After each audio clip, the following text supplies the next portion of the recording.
guys, so welcome to my channel here on YouTube. Welcome to my little corner of the web, and this is where you can hear all the latest news and reviews from what's happening in the dancehall arena to what's happening on social media to what's happening in our country.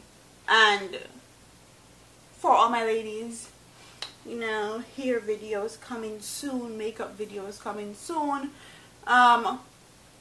So comment in the comment section, like, comment, share and subscribe, and keep up to date with me by hitting that notification button, that bell button that's next to the subscribe button, to just be a part of the fam. So people always wonder why Jamaican people don't support or don't want anything to do with the JCF, or don't want to do anything with the constabulary force in Jamaica. And these are prime examples. I'm not saying that they're not good officers in the JCF and in the JDF. They are, but the bad far outweighs the good at this point. And that's why a lot of people have been saying that the whole JCF team, or the whole JCF as an organization, need to be dismantled and rebuilt from the ground up. But let's get into this article, and it says, investigators from the Jamaica Constabulary Force have arrested a police constable for a reasonable suspicion of larceny of a vehicle in Spanish Town, St. Catherine. The incident allegedly occurred on Thursday, June 21st. Reports from the Spanish Town Police are that about 1:45 p.m., the constable, who is attached to the St. James Police Division, was in the process of selling a Nissan AD wagon when problems emerged. During the transaction, the prospective buyer reportedly became suspicious when discrepancies were discovered with the documents that were allegedly registered to the vehicle. The police were called in and an investigation was immediately launched. It revealed that the vehicle has been reported stolen in Portmore, St. Catherine, exactly a week earlier on June 14th.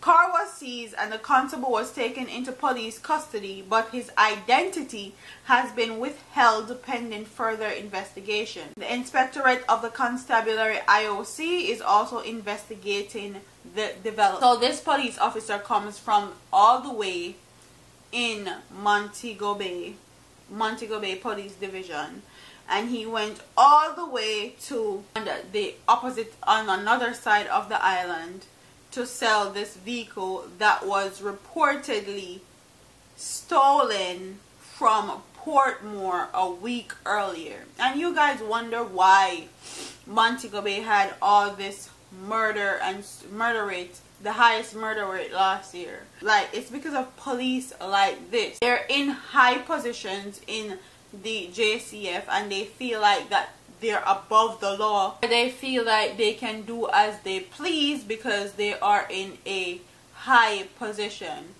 And it's crazy how much misuse of their power that they get away with. Even with this whole investigation right now, he's getting away with it because they're withholding his identity.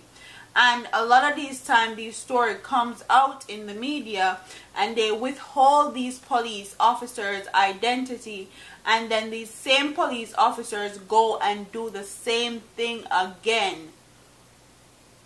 And they receive no punishment, and if they do receive punishment, it's some BS punishment where they're still allowed to get paid and still go to work and all of that. So he's winning because nobody knows who he is or know his identity.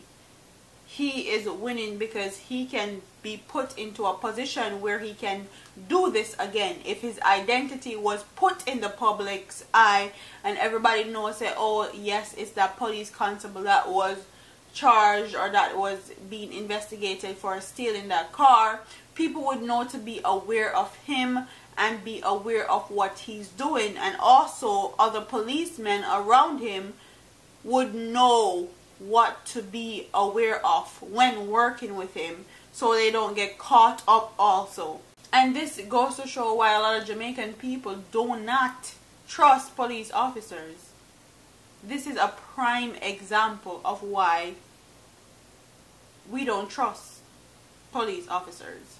Because stuff like this always comes out, and then at the end of the day when they talk about they're doing investigations, these cops always go scotch-free, and then we don't even get to know who their identities because they protect their own. So comment in the comment section and tell me if you think this cop is going to be held accountable for his actions for stealing a car and trying to resell it. Do you think that they're going to withhold this information, just give him one like a slap on the wrist and send him on his way back to work and getting taxpayers' money as pay? Comment in the comment section and tell me what you guys think is going to happen. Don't forget to like, comment, share, and subscribe to your girl here on YouTube. I'm part of here, man. Deuces.